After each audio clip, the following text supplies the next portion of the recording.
Uh, Greetings, class. This is the show where we try to keep Dan Borrero awake because he gets Damn. because last week You his got me good on booty, his that booty. I can't curse because they'll mess the video up.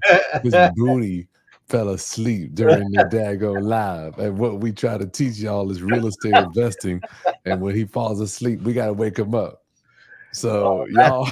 Last week was a rough week, man. No, that was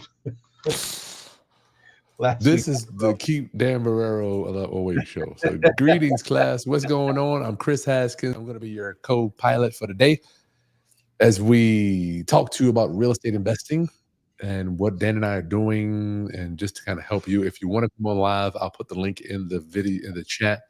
Come on live with us to answer your questions regarding real estate investing. It's right there in the chat.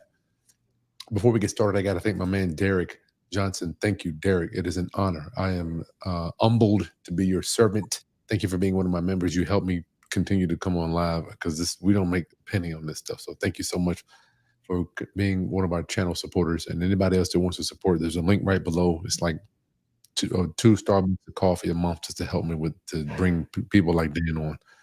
Dan Barrero, what up? What's going on, Mr. Haskins? Man, I'm on top of the world, bro. I'm on top of the world. Literally, I'm on top of the world. So you saw interest rates? Uh, you know what, man? I really don't pay attention. I pay attention when I see like massive movement, like a point, 2 points. But what is it now? I think I was just seeing something today. 30-year mortgage is 6.5, 6 and 5/8. Well, I'm more or less talking about, well, not necessarily interest rates per se. What I'm more or less talking about is the headlines. Oops.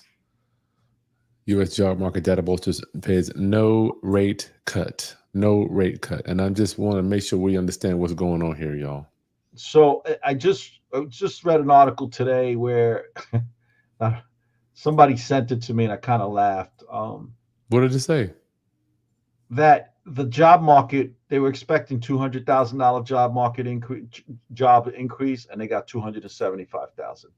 And Okay. what they sent it when they sent me this, it was kind of funny because it was coming from Fox News. So, Hmm. guys, I am not making a political statement here because I don't believe that either party really looks out for our benefit, right? Hey, no. But the reality is when you have if you have CNN talking something good about Trump, or you have Fox News talking something good about Biden, that means it's pretty damn hard for them. It's not to deny the truth, right? When you have 200, and then they kept saying, we can't believe it. Every quarter, it keeps going up more and more and more than the estimate, right? The reality is that we are in a booming economy, a booming economy. For the first time in 45 years, our economy is outpacing China's economy. Thank God. You know, so for the first time in 50 years, we have the lowest unemployment rate. And what's really astonishing about the unemployment rate today is that it also cuts across gender and race. So people of color, we have the lowest unemployment rate among people of color. We have the lowest unemployment rate amongst women. We have the highest amount of women rate of women opening up businesses and being successful at it, right? So when you have that kind of a booming economy, the government is primarily concerned about the inflation rate, right? Which the reason they raise the interest rates is because that's one of the tools that the government Federal Reserve has, besides, of course, buying bonds or putting out more bonds, right?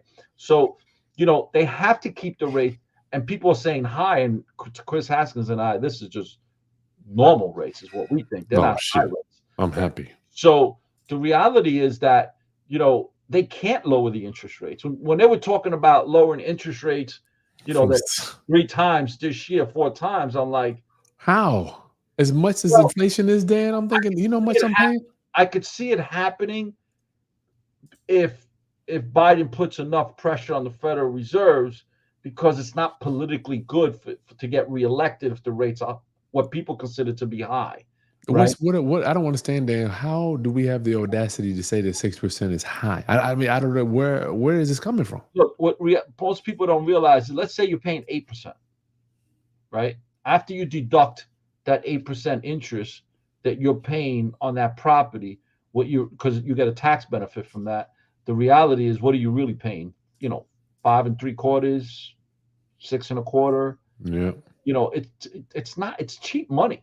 cheap money, y'all. My first mortgage was 17.9%, Yeah. and I still did it. So look, Roundup, get your questions in, but I got to show y'all something. I have to share with this. I'm so honored. Oop, is this it here? Look at this, y'all. This was at my house today. Tell everybody who that is. Damon Dash was at the crib, y'all. He comes to my house. I get the chance to interview Damon Dash. Can y'all believe this? You guys are the first Yo, ones look to how even. happy your wife is in that picture.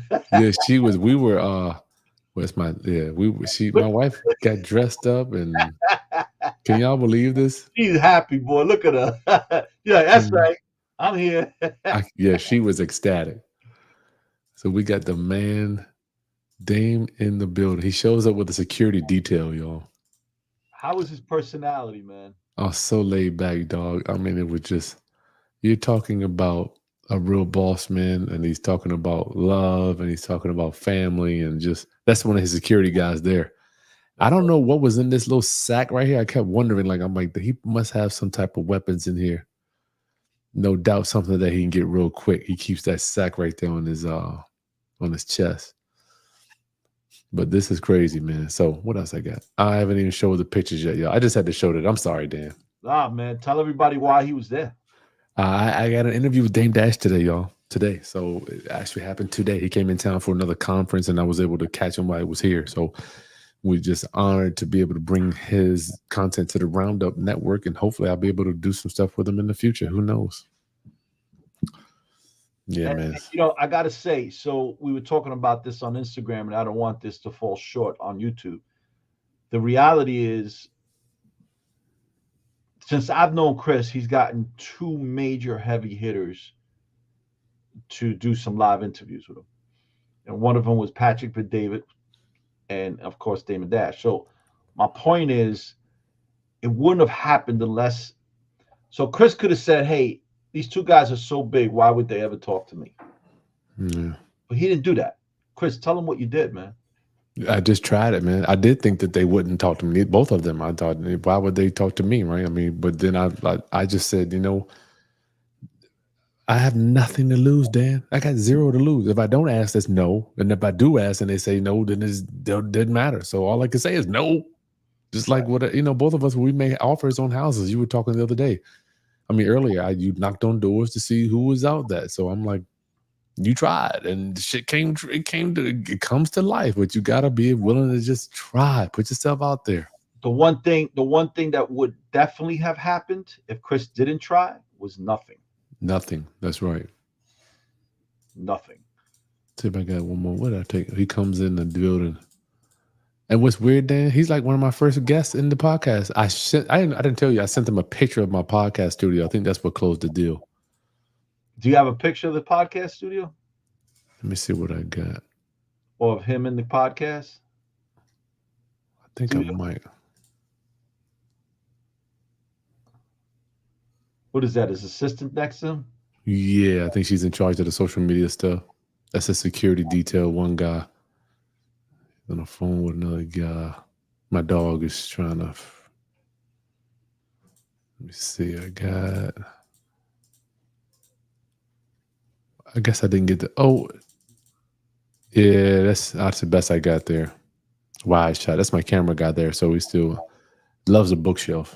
Love the bookshelf. I love it. That Dame here, y'all. So, all right. I'm sorry. I had to just share that with y'all, man. I feel like I'm sharing it with y'all. It's crazy. So interest rates was one thing, Dan. What else happened? Anything interesting happened this week? Not that I know of. I mean, look, the reality is this, man. We get up. I've had my head in taxes. Share this with everybody. Taxes, guys. Oh God, I can't. These are just income and law statements. These are profit and loss statements. These are balance sheets. These are the last 3 income tax returns I have to do for my businesses. I've already done the majority of them. But I have a 3 hour meeting with my accountant tomorrow. But to be prepared, You got to be prepared when you get I there. actually had to prepare this paperwork and then develop my questions. So that's another 2 to 3 hours.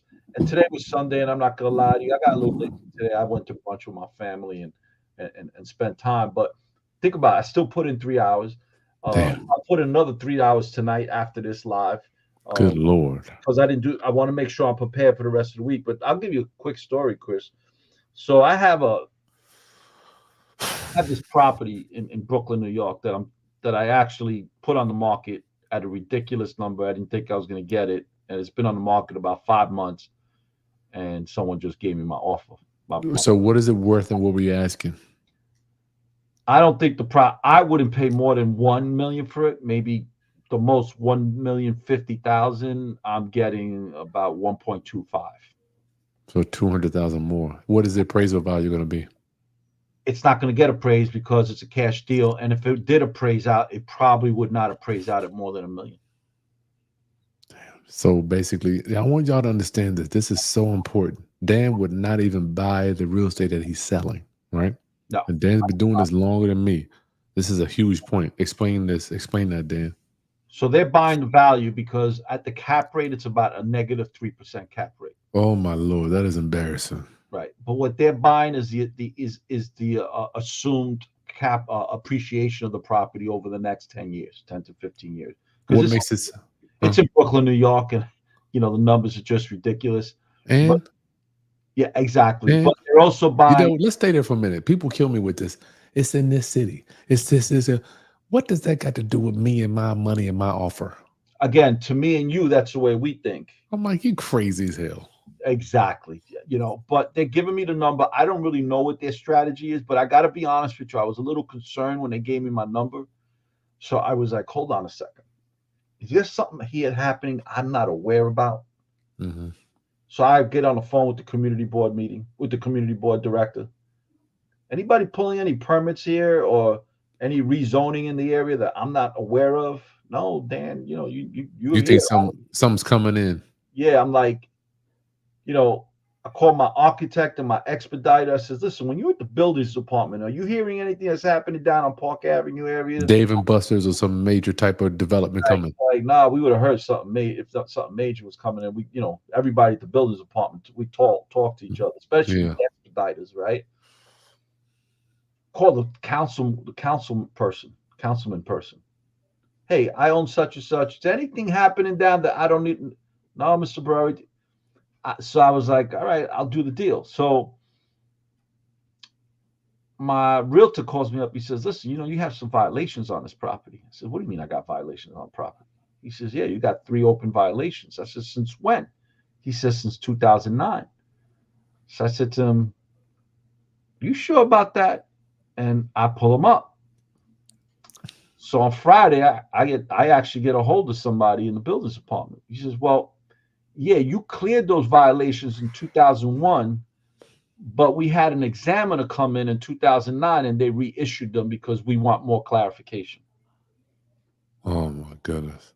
So I want everyone to understand this business. We have a lot of when you're dealing with multifamily businesses, and if you're in a major city, you're dependent on the bureaucrats for whether they do their jobs or not do their jobs. Now, I actually had to. This was on Wednesday. For Wednesday, that same day, I was like, you know what? This is way too much work. So I called my expediter and I said, this is my problem. How do we resolve it? $1,200 later. Let me just show. This is another thing I was working on yesterday and today. This is the paperwork that I have for those violations. Only 3 bullshit violations. These are the checks I got to go with. And I'm going to spend probably a half a day in the buildings department and at HPD, downtown Brooklyn, resolving this. And it's going to cost me about another $1,500 in fees and fines, and hope and pray to God that they give me an inspection within the next 30 days. Oh, they got to get you a city inspection to clear the violations? yeah, to come and verify that I actually did the work. So now Wow, I want to that's say something. oh my In god. 2000 and 2001, I was in the process of evicting a tenant, and that tenant was a Section 8 tenant, and that tenant called up multiple agencies to get me violations and trying to intimidate me into leaving her there. So my argument was, why in God's name do you want to stay in such a terrible building and fight with me if it's the living conditions are that bad? Well, so they gave me all these violations. They were bullshit violations. Not you need another light bulb. Instead of having 2 light bulbs in the fixture, you need 3 light bulbs. Uh, Hmm. the ceiling in the hallway on the first landing has to be painted. Yes, there's no marks on it, but we want it whiter. Uh, Mm. just the dumbest little things, right? So I addressed them all in 2001, and I got them all removed. There was over 30 violations from this one tenant. One of the things tenants will do when they want to screw you up and you're evicting them, they're calling up the housing department, they're calling up the environmental department, they're calling up the buildings department. They're trying to make your life difficult, right? So I got them all removed, and some examiner 8 years later determines that those 3 violations that were removed should be reissued for better clarification. And they're saying, we notified you. I said, if you notified me, I would have addressed it. They sent you a letter. Where?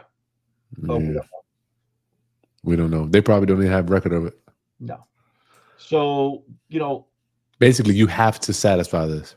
you can't, there won't be a title company that'll give the buyer clear title without having this resolved. Now, I know that. So I've already sent everything to my attorneys. The attorneys now in New York, it's unlike down south where you could do everything with just title companies. When you go to a closing table in New York, there's like 6 people at this closing table. Which is pathetic, by the way. Pathetic. That's pathetic. And everybody, You paying for them all. everybody's robbing you. This closing, how much you think this closing is going to cost me? I would probably say 50,000. $72,000. Then, yeah, I feel bad for you. I feel bad for you. But again, so these are the things that hold up, Dan. You got equity. What about somebody that owed $1.1 million and was selling it for $1.2 million? What is going to happen? You got $100,000 of profit there, and obviously we got fees. Gone. Yeah, you get nothing, right? They're walking away with $28,000. But see, you got realtor fees too. If they, that's everything with and my realtor, there's only a 3% commission on this. So right? If you got to have almost $200,000 to make money of equity up there to get rid of that deal. Yeah, the normal real estate fee should have been at least 5%. But I do a lot of business with this particular realtor, and I'm like, you know what, man? I'm paying 3%. If that's not enough for you, not a problem. I'll slap a sign on the building and sell it myself. And they know that I don't have a problem doing that, right? But for 3%, and I don't have to go show that place or talk to a bunch of people on the phone. I don't want to do that. I'll pay the 3%. Get your questions in the chat, y'all. Get your questions or come on live with us here. The link to come on live is right in the chat story there. That we just discussed. I just dropped so much knowledge. Give us a like. Give us a follow. I hope the audience truly appreciates the information that we're providing. How many people are on here right now, Chris? 50. But it's crazy when you say, even for me, I'm like, man, I wouldn't buy that for sure. It's crazy. Dan, I just think old geezers, like, we know the prices we paid for them. So our barometers and thermometers are off a little bit. I think the value of the dollar is down so much that it's kind of hard for us to justify what people are paying for stuff. Yeah, I have a hard time with it still, to be honest with you. Me too, Dan. I would never. I'm not doing it. I would never do it. I think that's because we've been in, well, I don't know about you. I've been in so many bad deals. I'm like, man, yeah, you crazy. You can have it. I'll go look for something else. Yeah, but you know what, Chris? It's funny. So the buyer didn't know I was the owner. He thought I was a super when I showed up because they needed. Just so happens, my realtor calls me up. He says, "Hey, Dan, can we get into the basement where your super let us in?" I said, "Listen, I happen to be around the corner. I'll open up the basement. Don't tell them I'm the owner. I'm the super." Yeah, you don't want people to know that because the owners can make exceptions. Right. So he said, "Okay, that'll work." and I opened up with that. I don't then they come up from the basement. They went to the boiler room, and he says to me, he says, "How long you been working for this guy?" I said, "My whole adult life." Give us a like and a follow. All right, that story is done. Then it made me mad listening to that. Jackie, Dan, she wants to know, Dan, would you buy properties in New York City now? Dan wouldn't even rent to himself. I don't Much know. less That's a tough. buying. I'll tell you what. I would. Yeah, I would buy it if I could get it at like 50 to 60 cents on the dollar. But that's how you buy real estate anyway. I mean, what? There's no difference. Does it Yeah, matter? I probably have to be at 50 cents on the dollar. Look, the reality is this: doing business in the city of New York as a landlord is horrifying. I did a consultation with a person today that he's actually been in the process of trying to get out his tenant in Queens 26 months without collecting rent. Did he have a mortgage? He does have a mortgage, and he's pulling money out of his pocket. He doesn't know how much longer he could do it because it's a He's two-family screwed. house. He's screwed. So, not What does he including do, Dan? not including the legal fees. So he's upset because the judge finally agreed to kick them out and sign a warrant.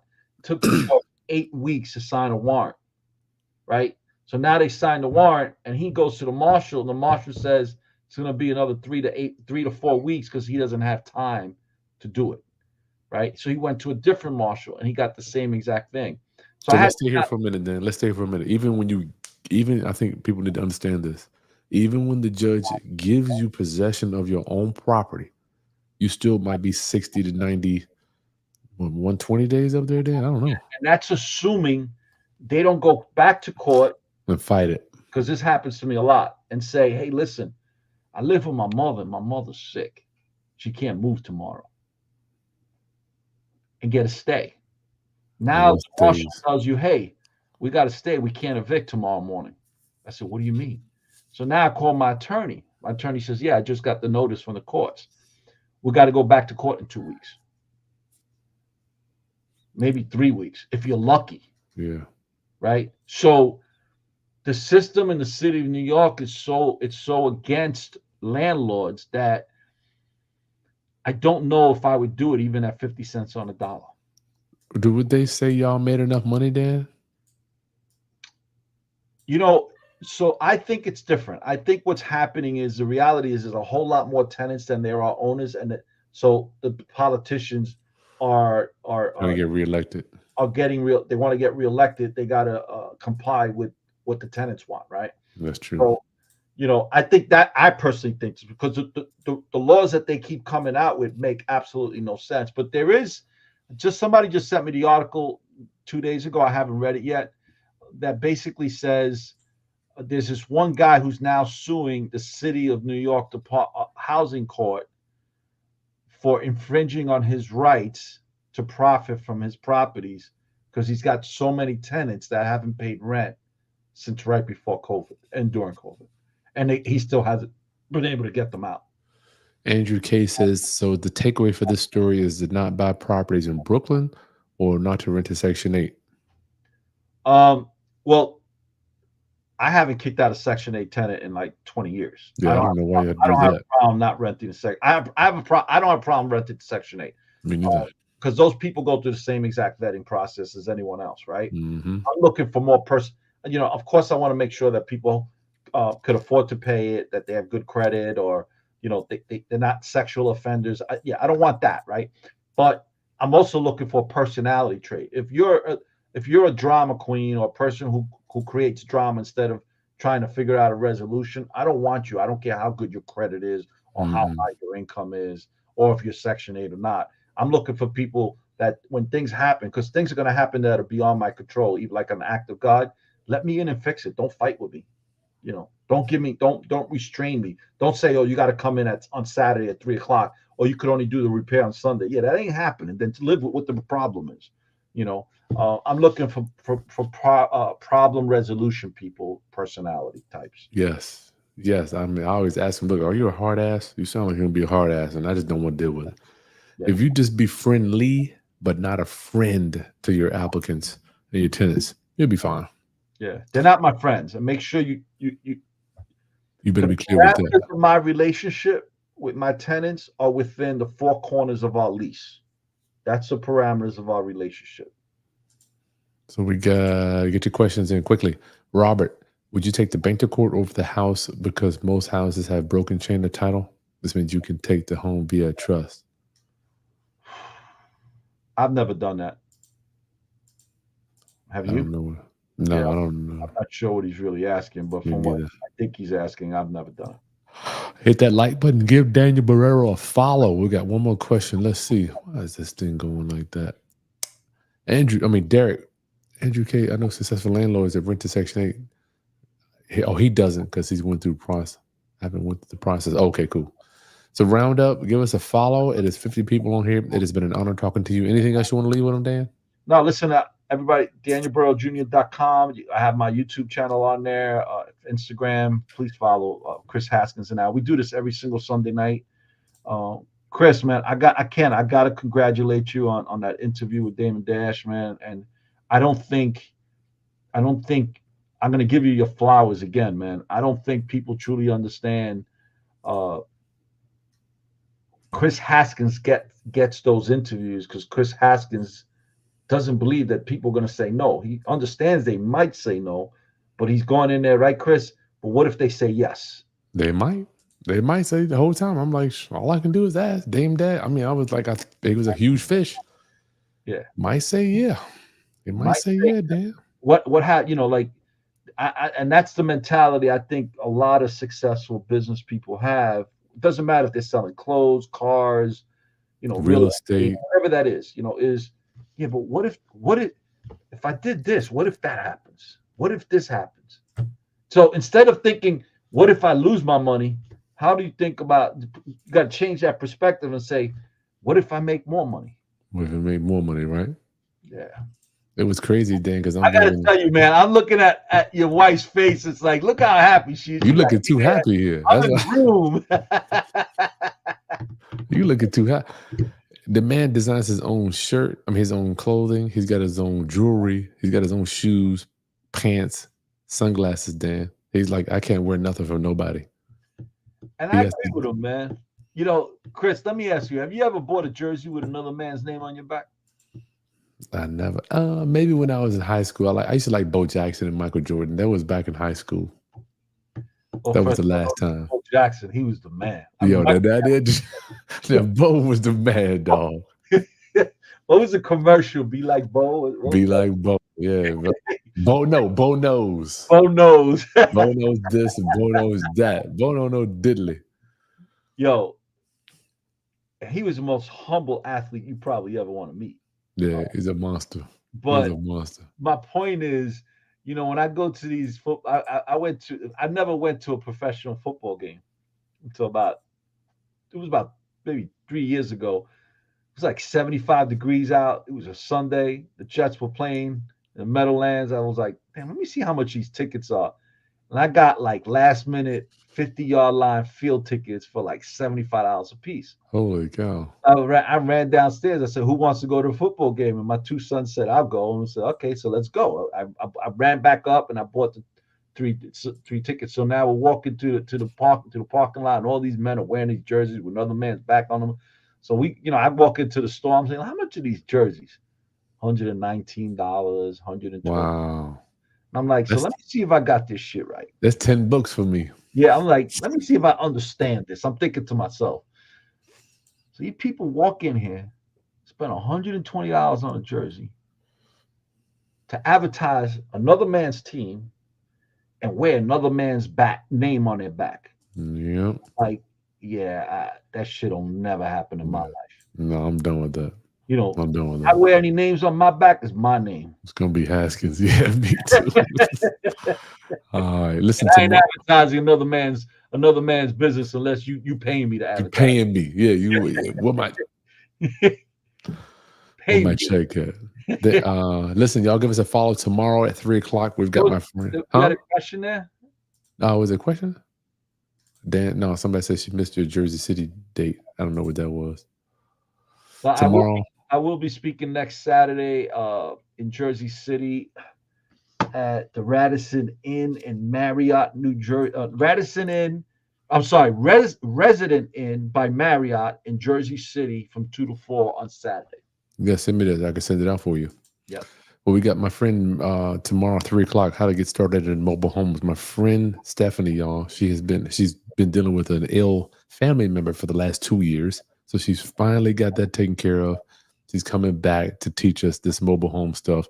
So make sure you're tuned into the channel at 3 o'clock tomorrow. I look forward to hanging out with you and learning this mobile home stuff. You ever did mobile homes, Dan? I've done not a lot of them. Somebody just asked me about that today. I said, look, if the numbers make sense, do it. It's irrelevant if it's a mobile home or not. Yeah, it's irrelevant. Plus, the numbers are so small. Dan, I'm starting to look at real estate like this. If your numbers are astronomical, like you've got a few properties that are worth my entire portfolio, right? So for me, Chris, let's point something out to the audience. That didn't happen like where the reason they're worth that is because I bought them way back when. I started buying real estate in 89, right? good Lord. The thing with real estate is if you stay in the game long enough, as long as you don't sell, it continues to appreciate and continues to create cash flow. In my case, I'm looking to slow down, and this happens to be my least performing property, and that's why I'm looking to sell it. Got it. Why is it not performing well?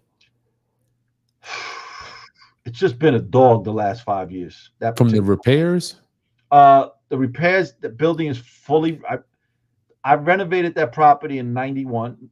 Rather 91 was it? No, I'm sorry. In 90, I started renovating in 99, finished it in 2001, and I would have finished it sooner, but I had that tenant that was driving me nuts. That's why I kicked her out, and it took me all that time to kick her out because it was New York City back then. But I've had to evict 3 commercial tenants and 1 residential tenant in the last 9 years, and not including all the money I've put into it. And I'm like, you know what? I'm done with this property. The most I'm going to take out of this property is $8,000 a month. I could take that money, put it in the bank, and make the same 8,000 without any of the work. Nah, that's a good point. Right? You know what? I want people to know that there's some properties. I don't know, Dan. Let me ask you, from my experience, some properties are just going to give you problems the entire time you own them. I don't know. Is that just a thing? It's finicky, yes. So I've had 2 properties like that. I had one. No matter what. I had one in Staten Island that was the best renovation work I've ever done in my life. Gorgeous, drop dead property. Quality of tenants were horrible. Right? The quality applicants were devastating. It was a big shock to me. I did not calculate the lack of quality of applicants I would get in that area. I was totally wrong with it. I still made money. We still made about $400,000, but I only kept that building about a year and a half. No, about 4 years. I'm sorry, that's different. This one here I've had since 1999, and it's always been like I could go 5 good years with this property, and then have 5 bad years. Unlike my other properties where they're just good years every damn year. I'm telling you. Right. So properties are like people. They got their own personalities. I've had one day that every single tenant only stayed for a year. I couldn't get them to stay, man. And I want everybody to know that you might get one of those properties. I think it's almost like the lemon coming off of the car lot. Yeah. Once in a while, you just, no matter what you do, and I've had other people, I've tried to deal with other people's properties. Like, you know what, this is just one of those. I've told them some properties, man, they're just going to be problems until you sell them. Yeah. So this is one of those properties so I've had 3 commercial tenants that I've had to kick out. Dang. In the last 9 years, and 2 of them were like fist fight, bloody kick out. Like it was horrible. Sure. Then the last one, he owed me like 3 months, but he was real cool, dude. And I said, listen, bro, I'm going to get my property. And you remember, you personally signed for this lease, and I'm going to have to go after you personally. Or you could just leave, forget the 3 months you owe me, just give me the keys. I like doing that, Dan. And he said, you know what, Dan, man, you've been good for the last 3 years. It's not your fault. Here's the keys. I just want to release that you're going to release me from those 3 months. I said, not a problem. We wrote something up. We both signed it. He went on his merry-go-way. Move on. Yeah, he just moved on. I moved on, right? That's Now, how you win right there. right, with the residential tenant, this was a tenant I had rented to. She was there for like 9 years, paid her rent on time, never had a problem with her. Um, all of a sudden, I don't see her no more. But her mother and her father keep coming out of the house, and her brother. Now, this is a one-bedroom apartment. Then the brother has a kid, and the brother has a new girlfriend. In the place? Yeah, but the tenant says, "Nah, you can't tell me I can't have my own family stay over." The crazy part is that even though I was able to prove that they were living in there, not just sleeping over a couple of nights, the city of New York doesn't allow me to take anybody out if they're immediate family. What? Right. That's embarrassing, man. So now, but they're wrecking my apartment because Yeah, how many showers is that? one Her, shower. parents, Right. It's the kid. mother, father, a kid, the girlfriend, and the son. 5 people in a one-bedroom apartment. That's That's only 5 showers a day. 600 square feet. A lot of wear and tear, bro. A lot of wear and tear. And they're causing problems in the building because then the brother gets into problems. They're chasing him home. They're trying to break the door to get to the brother. The brother was a real low life. So I eventually got them out, but it took me a year and a half to get them out. Right. So what I'm saying is the building has just been a dog. So Okay, get rid of it. it's time. All right. Round up, homies. I look forward to seeing you on tomorrow at 3. Dan, how do they get in touch with you? Link What is it, USA? DanielBurrowJr.com. All of my my websites there. All my social media links are there as well. Cool. Yeah. Okay, guys. So if you want to subscribe to the channel, but also get on my email list so you know when all of our training is going to happen. Thanks, Dan. I'll see you next week, buddy. Good night, everyone. Bye-bye. All right. Peace.